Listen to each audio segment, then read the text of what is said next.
sulat ha, i-next na natin. Sir, anong edad po kayo nag-start maging negosyante? So, yun siya ako. Sa edad ko, parang kinukuha mo na yung edad ko.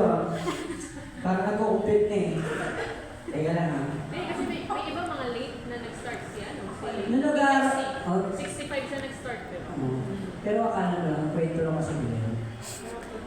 Kwento lang yun. Kwento lang yun? Oo, Marketing stock lang? Oo, kasi kadalasan yun, may trial and error yun. 65 lang nila yun. Oo, kaya naging 1,000 na yung recipe ni KFC. After 1,000 na tsaka niya nag-edit. Pero page sa likod mo. Kaya tinatanong mo, okay God, nagsimula ako. Yung nag-aaral kasi ako ng mechanical engineering, 18 years old eh. 18 years old. So, as early as 18. Mga ano pa. Kasi kung nag-aaral ako, uwi bahay, aral lang ako eh. Oh.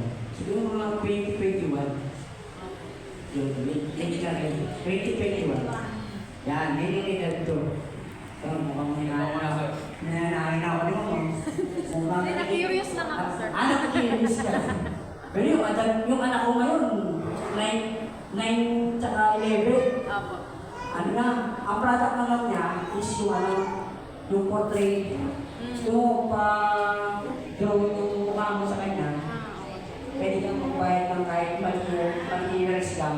Drawing niya sa harap mo. Yung talent niya. Talent na drawing talaga. Kaya May po. sketch pad siya. Sabi ko sa mga kliyente niya, sabi ko, Sir, si Eva Pares yun!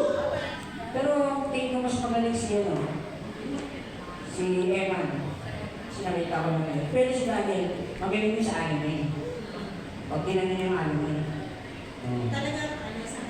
Ano talaga? Hindi ko pa siya pinapadigital.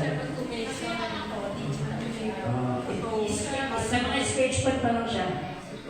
Hindi ko pa siya pinapalang sa screen na ng digital. Pero kalapit na yun. Kaya pwede kayo magpagawa para ano. Ayun. Yun lang. Next. Ayan. Leads and napaka-importante kanina ito. Bago kayo mag-closing ng deal, kailangan meron kayong mga leads. Mga possible buyer. Tapos, prospect nyo sila. Isa-isa. Merong tendency na pwede nyo puntahan sa bahay, pwede online na. Ayan. Yan yung mga paraan bago kayo mag-closing ng deals. Ako kasi, mas sanay ako sa field. Kaya nang nakita niyo kanina, si San Gohan, si San Goku, si Akatsuki. At marami pa ako, diba?